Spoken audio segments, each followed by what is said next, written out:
আসসালামু আলাইকুম।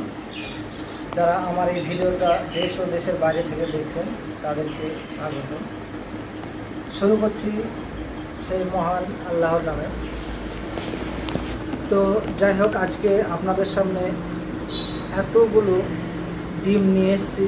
কী জন্যে, কী করবো? ডিমগুলো বিক্রি করার জন্যে। নিবেন তো ডিম? রাখবে। যাদের বড় বড় হ্যাচারি আছে তাদেরই তো ডিমের প্রয়োজন। কোথায় থেকে ডিম নিয়েছে? এর আগে ডিম নিয়েছিলেন?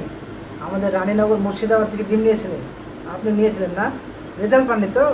পাবেন কীভাবে? ডিম তো আপনাকে বাছাই করে দেয়নি। আপনাকে ডিম নিতে হলে বাছাই ডিম, ভালো ডিম নিতে হবে। কিন্তু আপনি করেছেন কি? কোনো এক দালালের কাছ থেকে ডিম নিয়েছেন।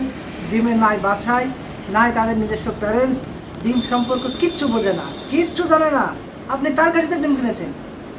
আপনি রেজাল্ট পাবেন কিভাবে? আপনি তো যা আপনাকে ভালো ডিম দিবে আপনি তার কাছ থেকে কিনে নিলেন ডিম। আপনাকে কিনতে হবে কার কাছ থেকে? যে ডিম সম্পর্কে জানে, বুঝে, বাছাই বুঝে, যার ফার্ম আছে, মুরগি সম্বন্ধে জানে, তার কাছে ডিম কিনতে হবে। তো যাই হোক, আপনি অবশ্যই ডিম দেখে কিনবেন এবং হ্যাচারি ভালো রাখবেন। বাচ্চা প্রোডাকশন অ্যাভেলেবেল পাবেন, আপনি লাভবান হবেন। আমি ভিডিওটা এখানেই শেষ করছি। আসসালামু আলাইকুম ওয়া রাহমাতুল্লাহি ওয়া বারাকাতুহু।